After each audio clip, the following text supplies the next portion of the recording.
Ito mga kabsat, puntahan natin to. Ang ganda ng topic ni... Actually, dalawang topic nakikita ko dito. Ito yung hamon ni Tariela kay Marcoleta, gumawa ng overflight sa Kalayaan. Tapos meron din isang mabilis ang usad ng kaso ni Villanueva. Paano ba naman mga kabsat? Bibilis talaga kung si Remulla ang gagalaw dyan. Joel, kailangan ng milagro para para hindi makulong. Nako po, ito na lang. 15 minutes lang to. Bilisan pa natin para mas mabilis. Sige. So. Buenos dias, damas, or buenas noches, damas y caballeros. Last week, we vlogged about the possibility that Senator Joel Villanueva will be charged with plunder and malversation of public funds, bribery, and violation of the anti-graft law before the local courts. And the case will be filed by the Department of Justice that declared last week that Joel Villanueva's case has been submitted for resolution. Ibig sabihin, pwede na po filean yung kaso. At kung ma-file yung kaso, ay syempre maglalabas na ng korte ng warrant of arrest at makukulong na si Joel Villanueva. At over the weekend, kinumpirma naman ni Ombudsman Boying Remulla na totoo nga umuusad at hinog na rin yung kaso ni Joel Villanueva sa Office of the Ombudsman. At ready na rin nila i-filean ito sa Sandigan Bayan anytime now. Sabi nga ni Boying Remulla, mas nauna pa yung kaso ni Joel Villanueva kay Chis Escudero, kaya baka mauna kasuhan si Joel Villanueva. At siguro, tulad ng sinabi natin last week, mauna rin kay Jinggoy Estrada na binigyan pa until this week para mag-submit ng counter affidavit niya sa preliminary investigation. So it seems that Joel is Lord needs a miracle. At sana, para hindi makulong. At kailangan ng milagro. Pareho doon sa nangyari kay Pastor Apollo Kibuloy na nagdasal pero wala naman milagro nangyari at ngayon nakakulong siya sa ordinaryong selda. God did not come down from heaven riding a chariot. In fact, yan ang effect, yan ang ginagawa gimmick ni Pastor Apollo Kibuloy na bumababa siya sa helicopter. Parang God descending from heaven siya. So mangyayari kaya kay Joel Villanueva or gagamitin niya yung helicopter at eroplano para tumakas. So either way, kung magpakulong siya, he really needs, or kung hindi siya alis ng bansa at hahabulin na siya ng mga otoridad, he really needs a miracle.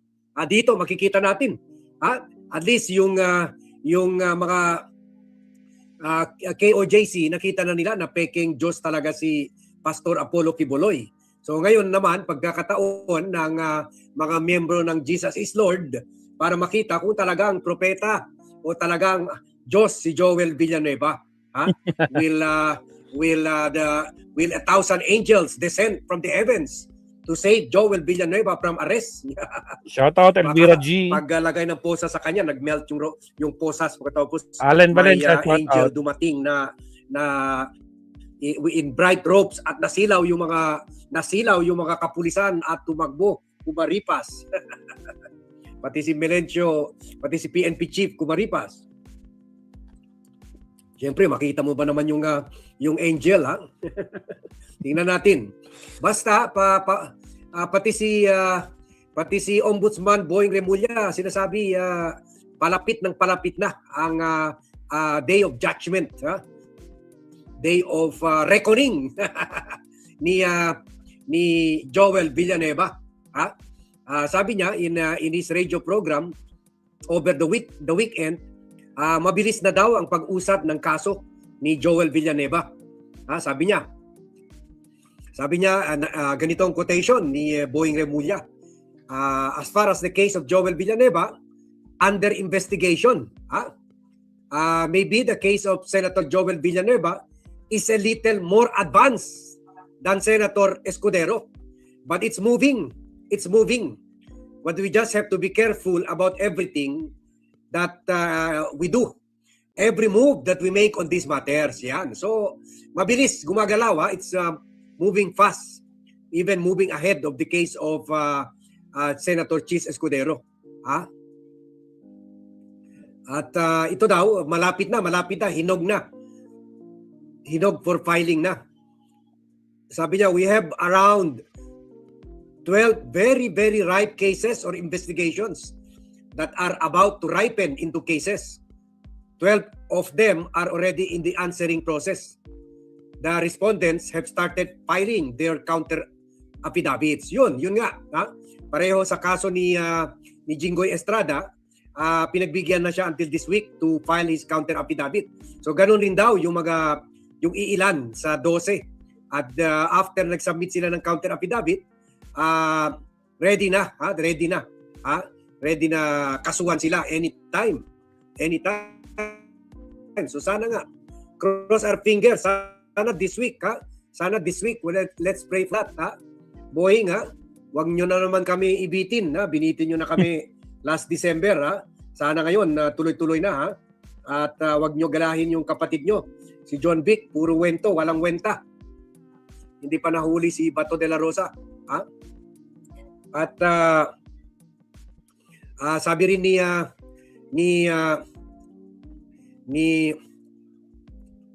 John Vic, ni Boying Remulla, yun, anytime, ha, pwede na the case may ripen into ang actual filing of a case before the Sandigan Bayan, and syempre after the filing maglalabas na ng arrest warrant kagaya sa nangyari kay Bong Revilla.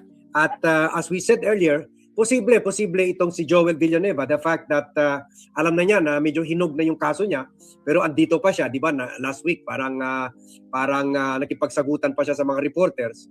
I believe baka syempre alam niyo naman yung mga tao na may God complex, may martyrdom complex, na sasabihin niya, oh yan, magpakulong ako because this is a trial from God. parang si Job daw, parang si Jesus Christ who was also tempted by the devil and God allowed it, ganun. Pero sa totoo lang, siguro kagaya kay Revilla, umaasa rin si Joel na hindi na siya tatagal sa kulungan dahil kung manalo si Sara Duterte.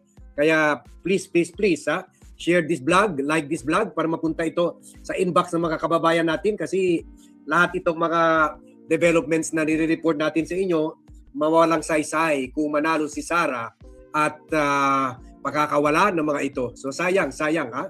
So yan, ha? So maybe Joel is more likely to surrender. Sana nga. Hindi naman tulad ng sinabi ko noon, hindi naman ito pareho kay Bato de la Rosa na meron suporta tulad ni Gerald Bantag na no less than daw mga incumbent and retired generals, colonels and majors ang nagbibigay ng protection sa kanila. So kay Bato de la Rosa and Gerald Bantag, na hindi pa rin nahuli-huli ni John Vic Remulla. So dito naman siguro kay Bato de la Rosa, dito naman kay Joel Villanueva, he doesn't have that kind of protection na mga mista nila, ha? So baka naman nawala na siyang option except to run towards China. Anyway, membro naman siya. Pwede niya sabihin kay Xi Jinping na membro naman siya ng mga Chinador. So dapat bigyan siya ng political asylum doon, ha? Yun. Okay. So yan ang pahayag ni Boying Remulla on the matter. Punta naman tayo dito sa Blue Ribbon Committee report ni Ping Lacson, at on this matter naman, kasi alam ko nag-aabang rin kayo on what's happening dito sa committee report na dapat this week na ay i-discuss na nila and i-approve na nila. Inassure naman ni Senator Ping Lacson, chairman ng Blue Ribbon, na pwede mabago yung ibang pananalita, pero hindi pa rin niya palulusutin si Chis Escudero, Joel Villanueva at Jinggoy Estrada. Kasi sabi niya, the evidence points to that direction na guilty talaga sila sa flood control anomaly. Sabi pa ni Ping sa interview sa Bilyonaryo TV, sabi niya, as I said, based on facts, based on evidence, and we should be led by or we should follow the evidence. sabi ni Ping. Sabi niya, there's no doubt, even former senator, incumbent senator, once they were mentioned, their names will be mentioned. Definitely, because if I omit their names, I might as well omit other names that were also mentioned during the hearing. And I won't do that. So sabi niya, hindi daw niya gagawin yung pareho ni ni Rodante Marcoleta nung siya ang chairman ng Blue Ribbon Committee na naalala naman natin, nag-concentrate lang siya doon sa pangalan ng mga 17 congressman, pero ni isang senator hindi na isama. Sabi ni Ping, hindi daw niya gagawin yung dagdag bawas na yun.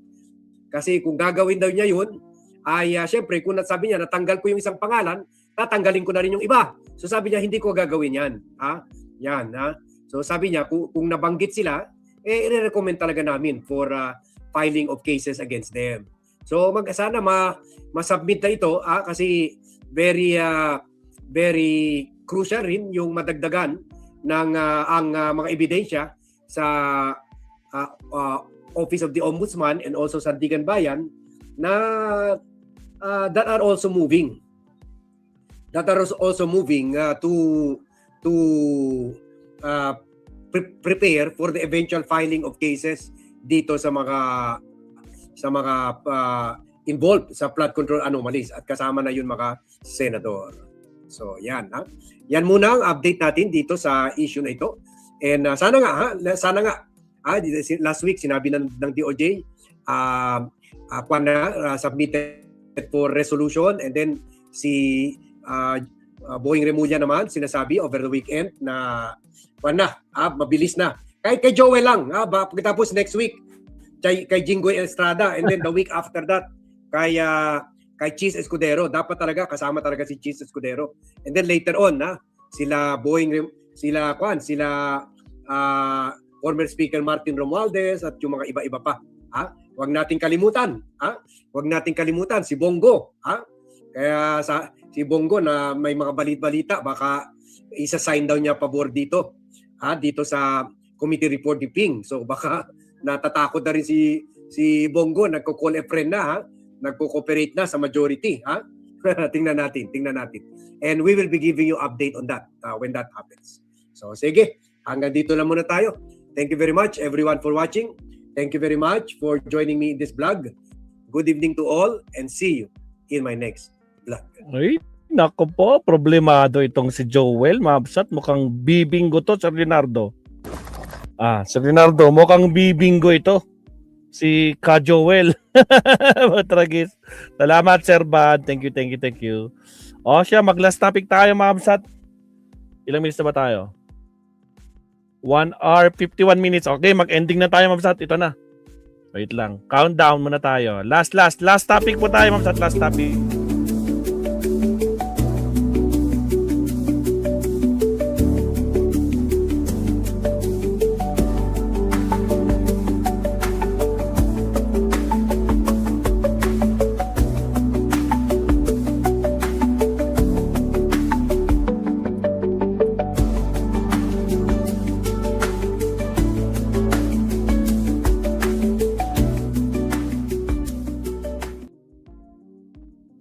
Alright, mega love shout out.